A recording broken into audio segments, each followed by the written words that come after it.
And particular welcome to those in the public gallery. It is Niuean Language Week, and I'm going to ask Councillor Matty Anderson to begin our council meeting with a karakia.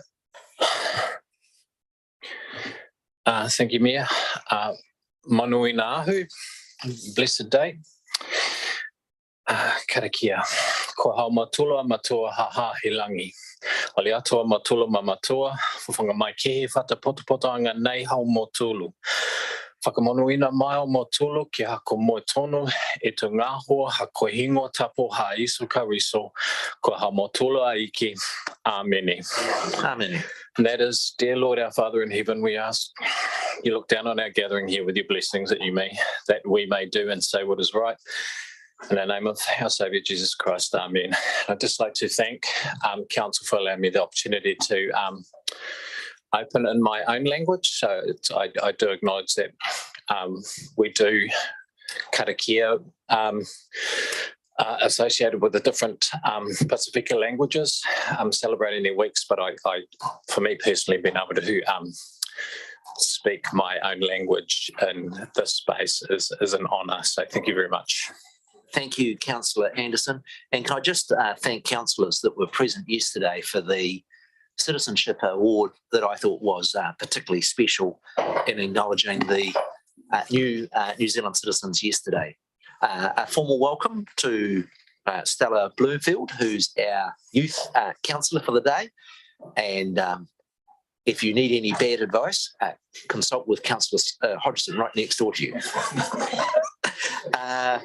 Apologies. Can I just note for council today, it is unfortunate. I'm leaving for New York today, and it's the only way that I could get for my school reunion. I was an exchange student to the US 40 years ago, and the school reunion begins tomorrow, and the only way I could make the flights work was to leave. So I'll cause my wife a nervous breakdown if I'm not out of here by 1:30. We'll just see where we're up to with the agenda, and we're passing the chair over to the very capable Deputy Mayor. He has been unhealthily enthusiastic about me doing the New York Marathon. He wants me to do it in less than 3 hours, and I wonder, Chief Executive, where there are some alternative motives with the Deputy Mayor.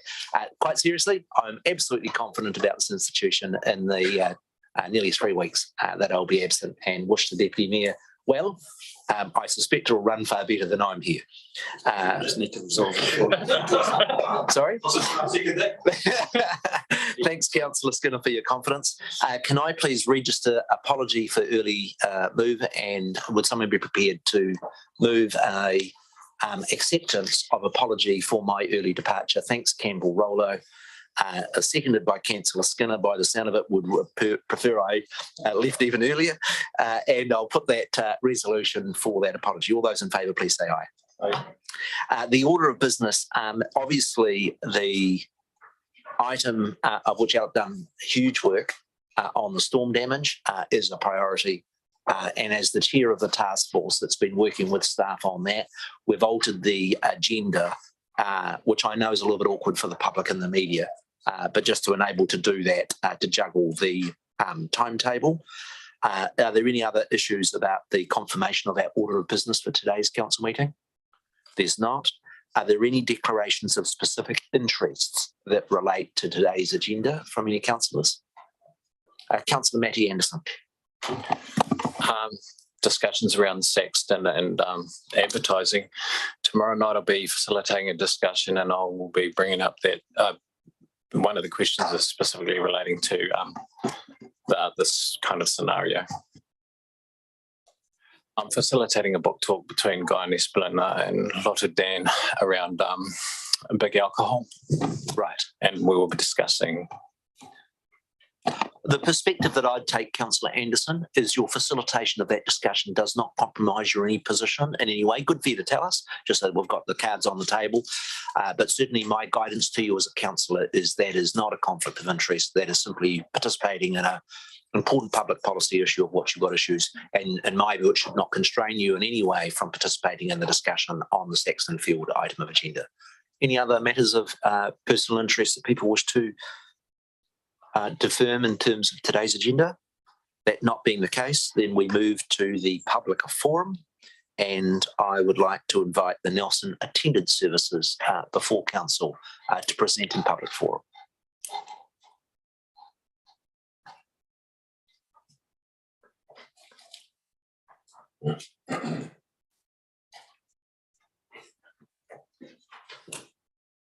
Welcome. We've set aside 10 minutes of the public forum for your presentation. I think councillors, and certainly at the public sector forum, there's been a high level of concern about, particularly last year, pretty appalling truancy rates through our schools. We welcomed the establishment of the attendance service. I personally have been quite encouraged to see in this year those numbers improving, but really looking forward to your presentation to council.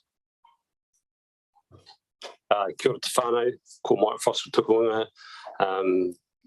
Yes, very interesting space. I'm just going to give you a little bit of background so we can understand where we are right now. So previous to Nelson Intermediate actually holding the contract, there was one person, might be quite well known in the sector, Pip Bowman. She was just the one person that was servicing what we have as 33 schools. So how it works is that the three clusters or kahui, so we have Whakatū, Stoke and Waimea is our catchment. That means from Hira to Lake Rotowiti out to Appleby. So those 33 schools are serviced by our team at Tāpitumata. It came around basically with, in 2020, the Ministry of Education sort of did some research after lockdown and COVID, and in 2022 they put together an engagement strategy, just so we can understand that it's not actually a policy, it's a strategy. So when that sort of happens, it becomes not a lot of bite necessary. So with that sort of increase in funding, they decided to make a couple of work streams. So then we took over at Nelson Intermediate. So we have a management group of the three intermediates, Waimea, Broad Green and Nelson Intermediate, and they're the management group. However, with the funding, it has to be held by one board of trustees, which is Nelson Intermediate. So they took over that at about the end of term 1 this year. And with that was the creation of Tāpitumata. I just want to reference the name. So it's a combination of two words, Pitumata meaning potential and tā is to touch. So the concept is to reach out and help meet the potential of our ākonga.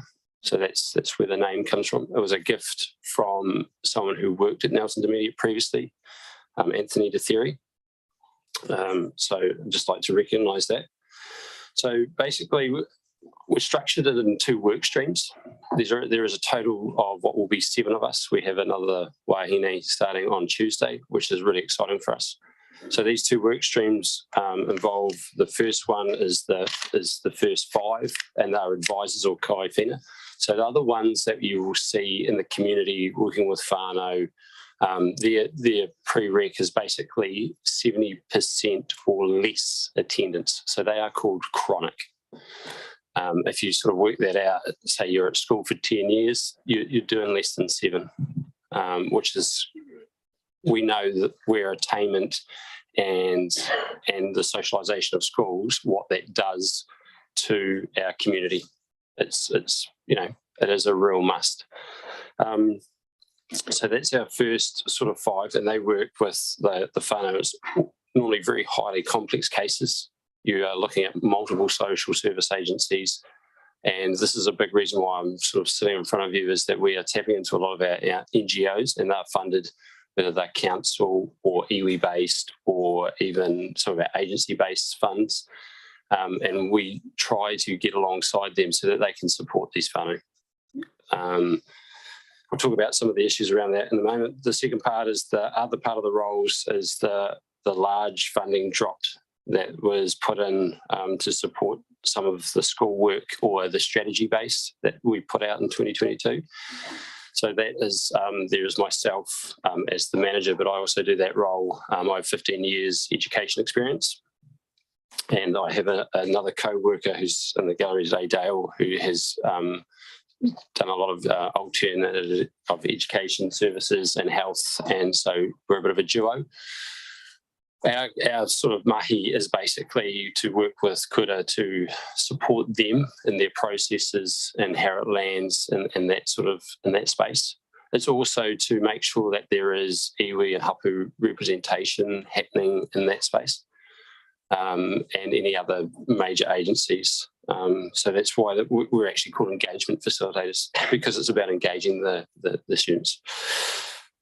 We have 3 PO that we try to do that with: connection, vision and growth. The connection part with the whakawhanaungatanga and the relationship, the service is about providing time. The 5 advisors have time where schools don't. That's the concept behind it, is to walk alongside those whānau and work out what their story is. Okay. For the council today, I'm probably going to talk a wee bit quickly about some of what would be more interesting for you is some of probably the factors and the social dynamics that we are seeing. So for whānau going out there, it's easy to say that, and with schools, they're very good at saying, okay, let's make it quite simple, there's no, say, kai for whānau, so then they will go, okay, so there's no kai, I'm going to start a breakfast club. But there's no causal inquiry in the middle to ask the real reason why, the root cause. So to work with schools to unpack that, but then also we've approached like Kai Rescue and those other funded regions to actually for our advisors to use Kai to get into homes. What we're seeing is systemic generational issues around attendance. I have a concern after speaking with a lot of whānau is their perception of education. So our motto is it's not about bums on seats, it's about kids in education. So it's not just trying to drum up business for schools, because some of these students are our most vulnerable students and the school setting isn't supporting them. We have limited numbers in things like alternative education. We have, which are very, very vulnerable students, and they also have limited resources, and they're our high need students. So there are some concerns around that. So also with some of that stuff, what we're seeing is we've had some transport issues. Obviously the free bus is hopefully going to support some of that. But why we're having transport issues is suddenly we've got students that have applied and been accepted to schools, whether they have a school zoning or not. And then they're given housing. They move from temporary housing into permanent housing, and it's on the other side of town. And the kids don't want to move, which you can appreciate. They've established friendships and bits and pieces there. So to move them, it doesn't really work.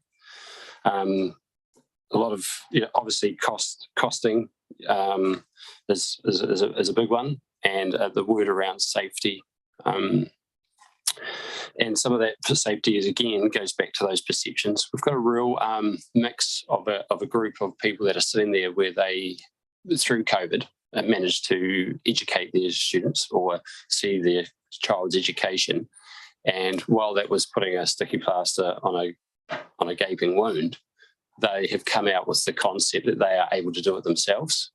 Their faith, or for want of a better word, probably faith, is diminishing in education, and that's a bit of a concern as well. That's our so there's that side of it. Something else too is actually a lot of whānau don't seem to know the impact of lack of engagement, lack of attendance, and they don't often see actually how bad it is until we sit down and have that conversation with them. So I appreciate your time, and obviously you can see that I'm actually quite passionate about this. We have a really important hui tomorrow with getting the principals of some major schools together and putting some time into it, and looking specifically at Ngā Kawato, a gift and a treasure from our 8 iwi. So it'd be quite good to sort of get them to put that into probably some practice about what's happening. Apart from that, I'm just going to leave it there unless there's any porta. Kia ora. Thank you very much for the presentation. We know that's a new service and the challenges associated with it, but it is incredibly important for our young people. I have a question from Councillor Courtney. Thank you very much, Nick, and thank you for coming in today and giving your presentation, Mike. It's critically important, isn't it? Education is the power to almost everything. And if you haven't got it, you're on the back foot from the start. What factor is the most prevalent? I'm thinking, and I believe it's poverty. So does that come through to you as one of the main factors for absenteeism? Yes, I think that it's become so complex. Poverty is a major issue that sort of goes across a lot of our areas. I think I'd use generational, because what happens is if they're in poverty, there's generational issues. If they're not attending, often some of the whānau that I've got, because I did work at Nelson Intermediate for quite a considerable number of years, I'm actually seeing some of those students that I first taught, their children are starting to attend, and I can remember their attendance wasn't great. And again, we've got that generational, that systemic sort of issue coming through. Poverty is definitely crippling a lot of whānau.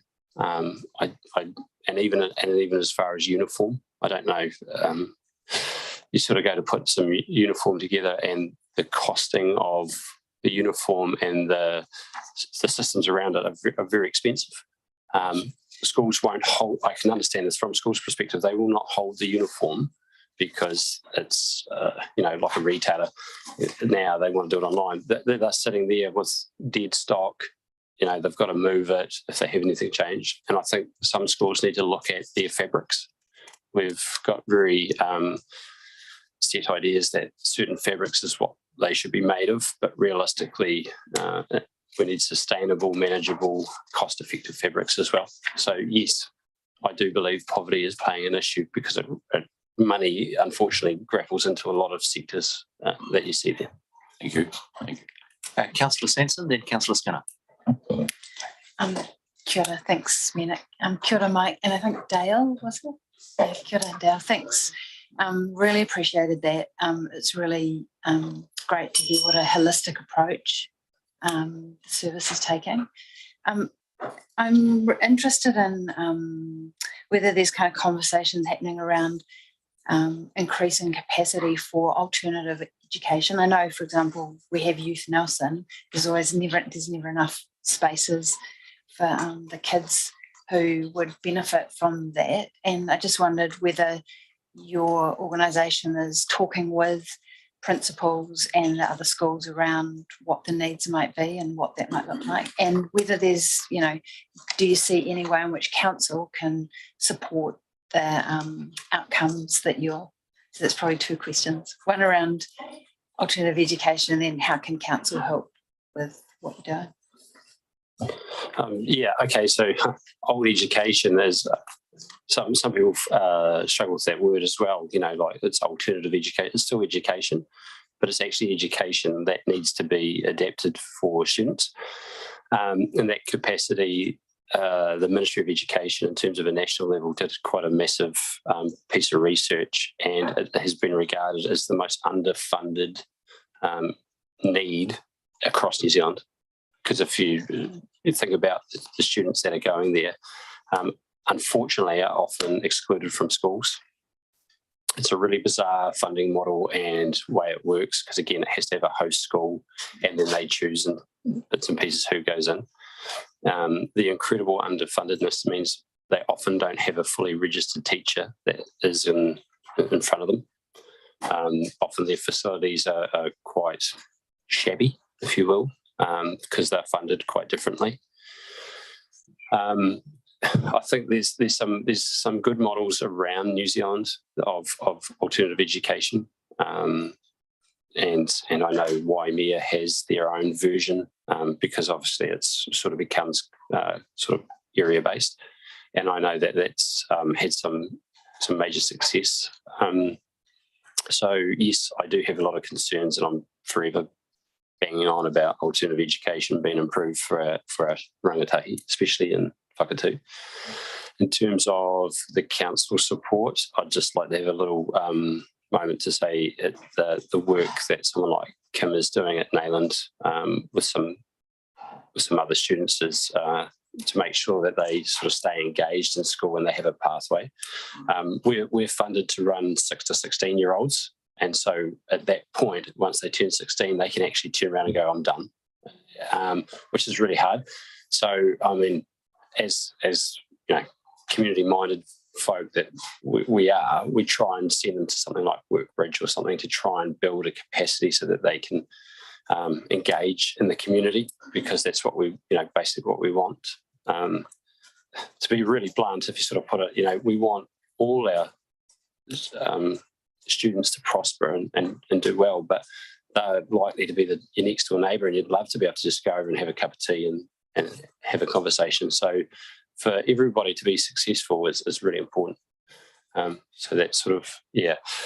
We've gone over time. Yep. I want to take 2 more questions from Councillor Skinner and then Councillor Anderson. So I'll come to Councillor Skinner. Then my questions be answered. Thank you, Mike. Councillor Anderson.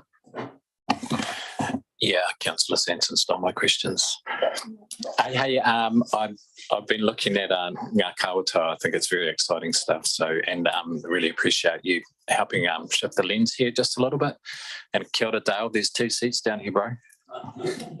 The fact that 3 councillors were all interested in the issue of alternative education, I think is a bit of a flag for us about the making sure there is that alternative, making sure that people are engaged.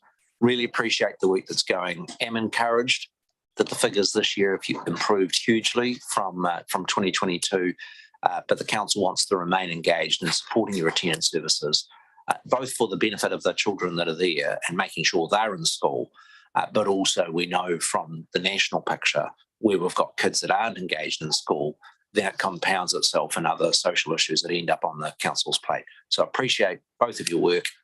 And want to keep you engaged. Appreciate you taking this opportunity at Public Forum to get us up to speed with the work that the new attendance service is doing. So, kia ora and thank you. I'd now like to invite the Nelson Tasman Climate Forum for Public Forum.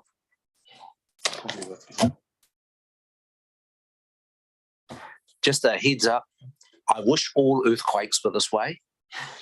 But there is we don't normally know what time they come, but we do know exactly at 9:30 there is a national shakeout training exercise occurring. And so I apologise in advance to the Climate Change Forum that when that takes place, it is our intention to just take a break and to participate in the national training exercise on shakeout. Over to you, and we'll just break out that at 9:30 and then come back to you. Thank you, Nick. We'll try to give an earth-shaking presentation. Tēnā koutou katoa. I'm Joanna Santa Barbara. This is Lindsay Wood, and over here is David Eyre.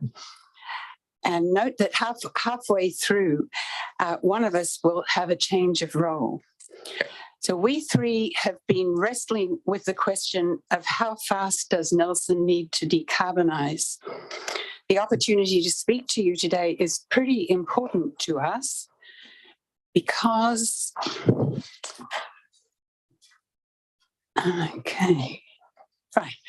because we're in love with this earth. Its thin, fragile ecosphere, the only known life in the entire universe. And we see what's precious being trashed. Life as lovely as this, including us humans and our societies and cultures, threatened by the overheating of the planet. We're determined to do our bit. We're determined to do our bit for the next generation, to safeguard our kids, our human communities, and all other species. We're going pretty much all out to drive emissions down. A world at 2.7 degrees, our present trajectory, is unthinkable. We're influenced by climate scientists that we know and respect, and by UN Secretary General Guterres's ringing cry that we need dramatic, immediate action and that leaders must lead. The bad news lands on our screens faster and faster, with the September just passed having a global temperature the hottest yet recorded at 1.7 degrees above the pre-industrial average, which, sorry. One more. Okay, which is why we're here with you, our community leaders. We're sure that you too love this earth and that you also feel that we should do our share. We want to come back to you for a longer, deeper dialogue on these life-changing matters. Kia ora, Joanna. So what outcomes did our group seek? Well, I'll run through quickly some of those. The first thing we wanted to do was to check what doing our share might mean in the mitigation space.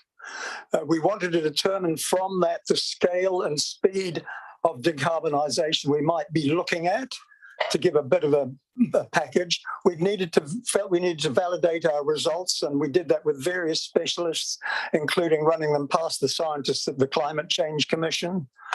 And we wanted to come up with some sort of package or suite of scenarios that gave a sense of what we needed to get together to decarbonise at a suitable rate. And we've got just an interim scenario for you.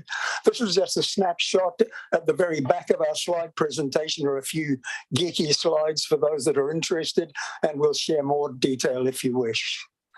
What we found, among other things, was we've got a stark choice. Do we do our utmost for a livable future and align with the Paris Agreement and the Zero Carbon Act and target trying to be compatible with the 1.5 degree warming limit? That's not a good place. It's worse than what we've experienced in this country over the last year. Or do we just do what we can when we can, which is roughly the pathway we're on, and it heads to the 2.7 degrees or more warming that Joanna has just referenced? That is a very bad place. It could get a lot worse. Should we just be accepting that that happens to be where we land up? So what might doing our share involve? Well, we decided a robust basis was the latest IPCC report, which is the 2023 synthesis report, and we've based our work on that. We're striving not to exceed 1.5 degrees C overheating. That's the framing of our work, and there are good reasons for that. We're focusing on action through to 2030. There's an important reason for that. We think it's critical we get policies going immediately and not kick it down the road further, and that's a reasonable target for those. We must fight against every 10th of a degree overheating, regardless of where we are. Every 10th of a degree makes a difference to the future for our mokopuna and their mokopuna. So what did we find? Well, very briefly, if we start full on in 2024 at the beginning of next year, that's only 3 months away, and continue year on year until 2030, then we need to decarbonise at about 8.05% per annum as a baseline figure. If we grow, we have to add a compensating factor for growth, and that rises to about 8.42% if we start off right away. Wait, Lindsay, that's huge. Are you serious? 8.42% a year, every year until 2030. Well, how does that fit with what we've already done so far in Nelson? Hello, we've lost the slide. Here we go. Oh, it was earth shaking. It's time for New Zealand Shakeout. National Earthquake Drill at Tsunami Hikoi. Drop down on your hands and knees. This protects you from falling, but lets you move if you need to. Have your head and neck. You're in the highway. Just really take all these steps for the next few steps. Hold on to your shelter or your position to protect your head and neck until the shaking stops. If the shaking shifts your shelter around, move with it. If you are in a coastal area, a long, strong earthquake could be the signal of a tsunami is coming soon. today. Safety sector if the tsunami was on its way. Check out our National Earthquake Drill and Tsunami Equays in Alberta. Thank you for participating.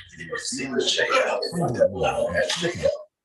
Thank you, the shaking stopped, and it wasn't so strong that you couldn't have stood up, so we don't have to go anywhere. That's very nice, thank you. That was awesome. Everyone was thrown out.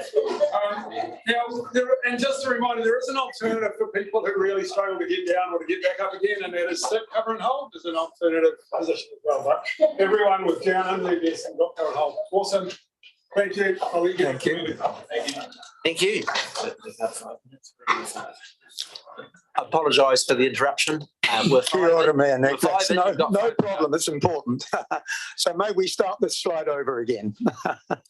So what did we find in terms of what we needed to do?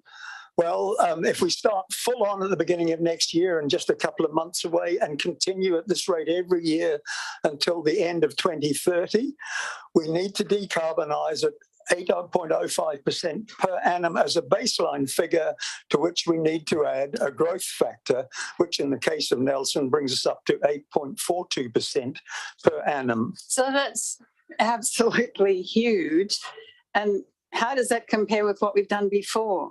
Well, it's interesting that Stats New Zealand has actually given us that information, and their information says in the last 15 years, we have decarbonised in Nelson by coincidence, 8.4%, which really points to the fact that the challenge ahead of us is to go up 15 times as fast as we've been decarbonising, and it gets worse if we delay it. It gets worse.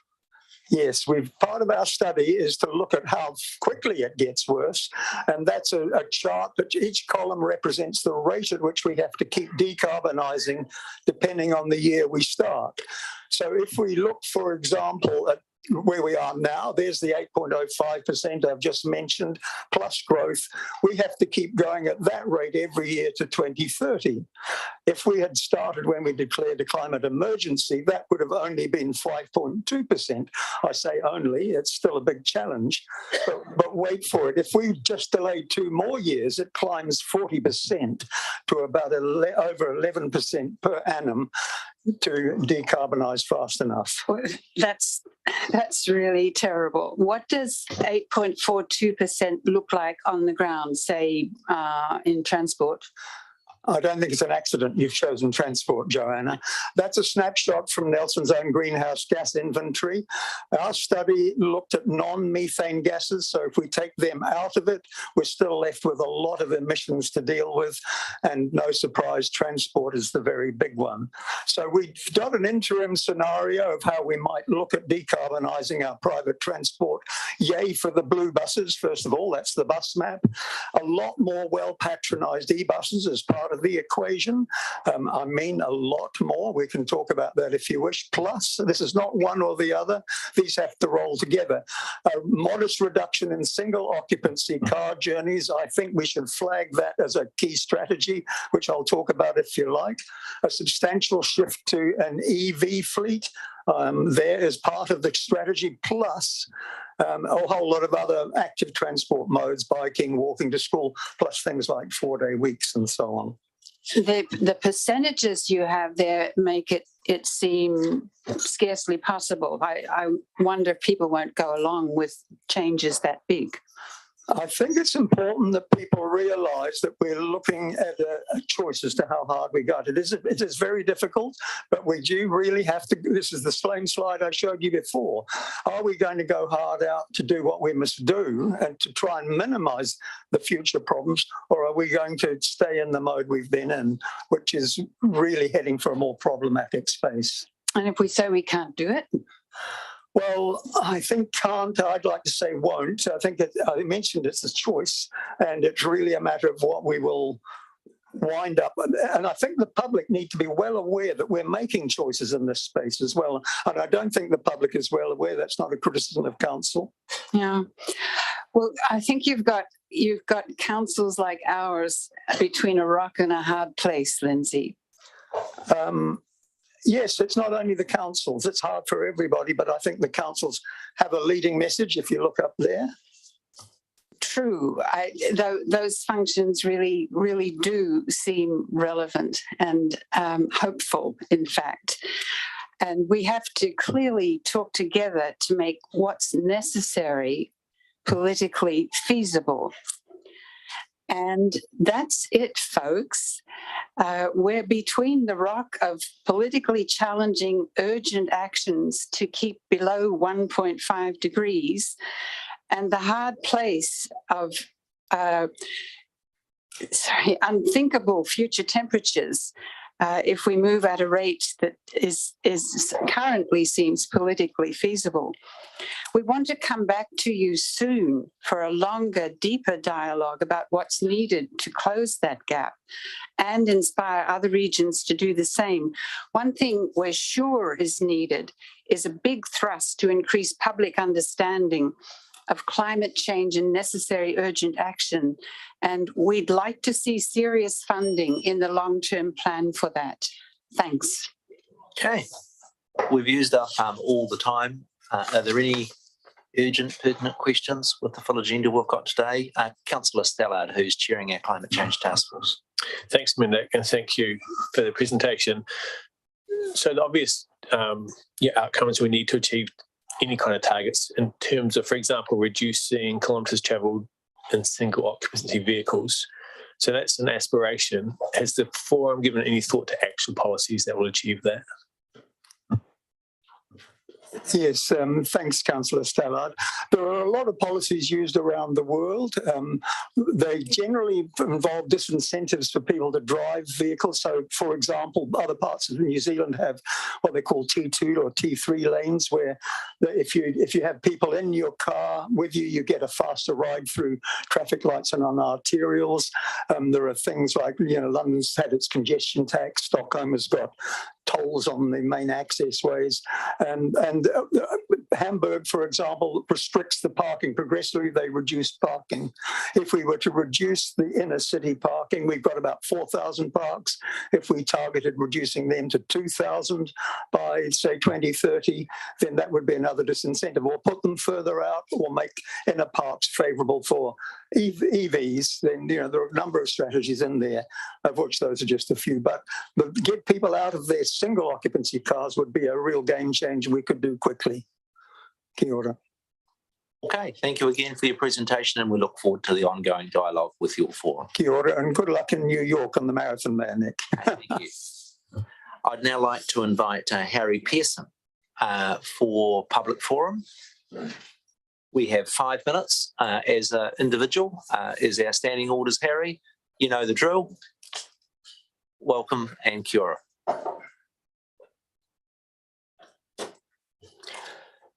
Kia ora koutou.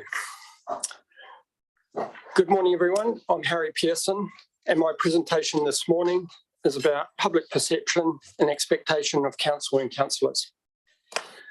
The goal of this presentation is to raise awareness of some concerns that I've heard from residents and highlight some of the expectations that the public have of our council and councillors.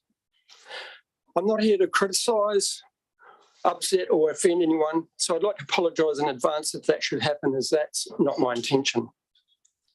I love Nelson as much as anyone else in this room, which is the reason I moved here.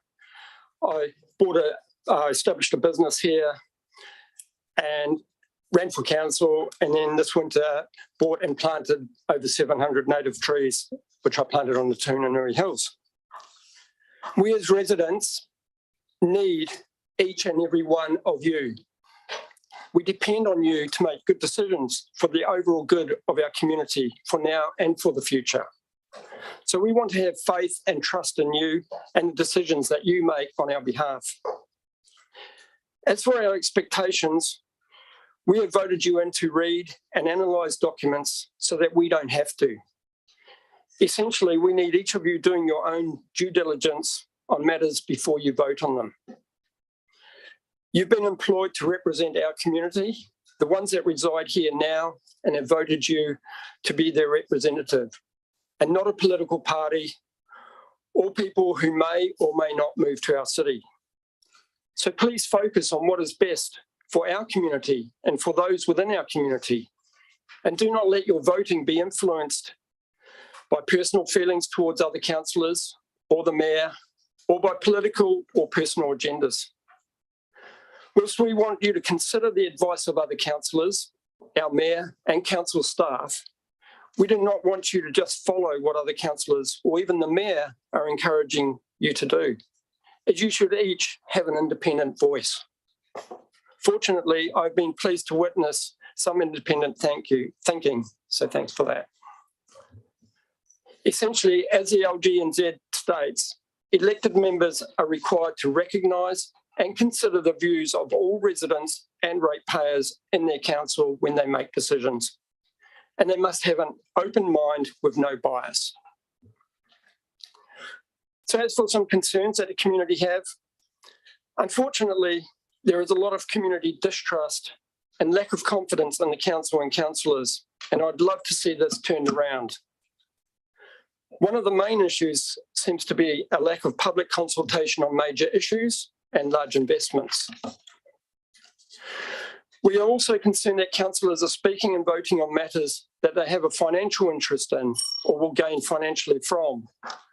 Clause 20.7 of the Nelson City Council Standing Orders states that no member may vote on or take part in a discussion about a matter in which they have a direct or indirect financial interest. Another big concern is costs. We are often told by our council that we are doing everything to cut costs. It is difficult to believe this when we see massive 12.5 metre long buses used on our narrow streets when smaller ones would be more efficient and cause less damage to our roads.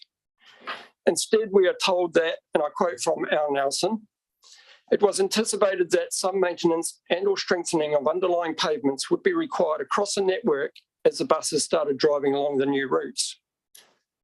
This would have been unnecessary if smaller buses were used. Another example of where there seems to be no attempt at cost cutting is when our council decides to pay councillors $93 per hour, the maximum possible that can be paid to a person anywhere in New Zealand that's on a submission panel. Most employers would never pay the maximum, and instead the amount that they would pay would normally be based on many factors, including location, experience, and qualifications. Is there a reason why our council is not doing the same? In summary, prior to making decisions, please do your own due diligence. Recognise and consider the views of all residents and ratepayers and have an open mind with no bias so that our faith and trust in you can be restored. Thank you for your time. Tēnā koutou, tēnā koutou, tēnā koutou katoa. Thanks, Harry. If there's no further questions, we have used up the time. Thank you for your submission and participation in the public forum. Thank you. Okay, now it is my intention to move to the confidential portion of the agenda on the August extreme weather event paper. I do just want to put on public record that the reasons that this paper is being dealt with in confidential are absolutely justified. There's sometimes when it's on the margin, but I just want to reassure the public that when these decisions are publicly announced, they too will understand the very good reason why it is the intention to do this item in confidentiality. There are matters of people's private property interests as well as legal advice in it, and I'm going to move from the chair that the council move into confidential business. Councillor Courtney is happy to second that. Is there any debate on the issue of moving into confidential business? Can I just stay? Yes, and it would be my wish. I think it's perfectly improper for our youth councillor Stella to stay as well. Is there any? That is not. That is not practice? No, point of order. I'm sorry, Stella. So the resolution that we have is to move into confidential business, but to allow Emma to stay. That's been seconded by Councillor Courtney. All those in favour, please say aye. Aye. To the contrary, no. Sorry for the disruption for members of the public and to the media. We'll just take a 1 minute break while we disconnect and allow the room to be set up for this next portion of the agenda item.